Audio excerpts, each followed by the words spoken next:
How's it going, buddy? Can't complain. Well, doing good. In the mood for an interview? Sure. Well, what's it like to be you?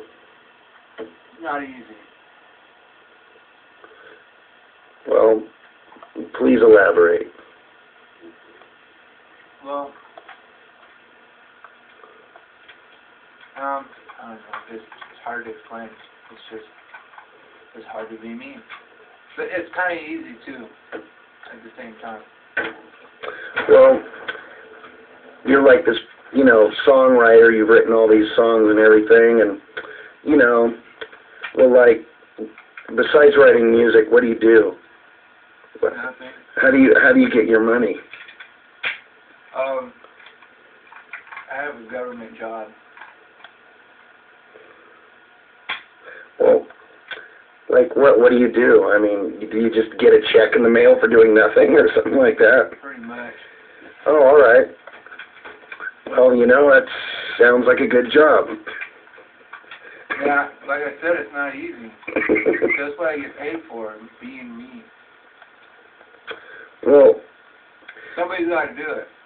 all right. Fair enough. Let's go on to the band. Do you like this band? That's kind of a loaded question. Yeah, loaded is right. Now, all right.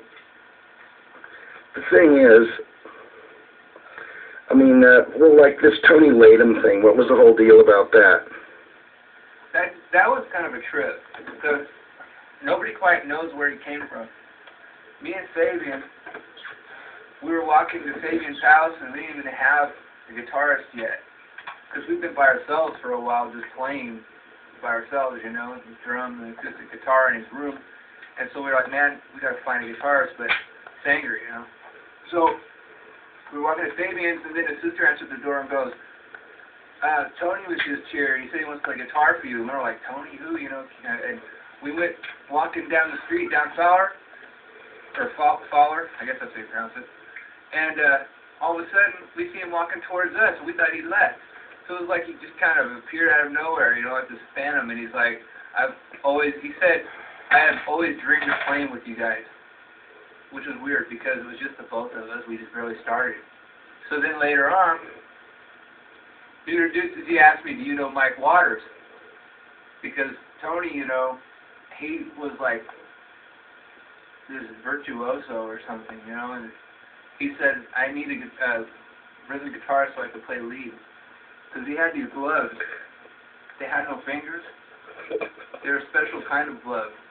And his fingers would move so fast you couldn't see them moving.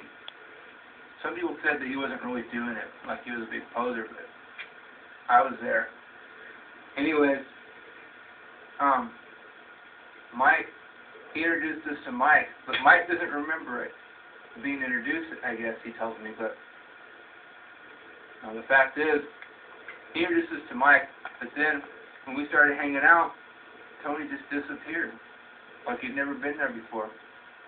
And then we started hanging out. We went over to Fabian's house and jammed out. And then we never saw Tony again. It's very strange.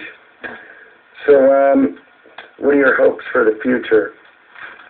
Well, as far as Cosmic Hayride goes? I hope that we can practice more so that we can... I've always wanted to start our own label, but I've had very little cooperation. So I don't know what to expect. I call everybody up for practices, nobody wants to come. They're always sick. Can you imagine that? Dude, all that sacrifice you do, and these guys just don't want to cooperate with you at all, huh? That's why I said earlier, man, I'm done doing all the sacrificing. They'll do all the sacrificing, because the fact is, dude, they need, I don't know what's the matter with them, dude. I'm starting to think maybe it's something in the water, but I think it's just them, dude. I think they're just, they got weak immune systems or something, because I haven't been sick for like dude. 20 years. I had a real high fever, like in 1991, and after that, no. I haven't thrown up since I was 16. Not since the TED party. Wow. And it's not a lie. That's impressive. But they throw up every day, dude. Really, I mean, have you ever tried an intervention to get them off of their bad habits that are, you know, ruining their lives? Nothing could get in between them and their ruin. I understand what you're saying. Well, unless anyone else has anything to add,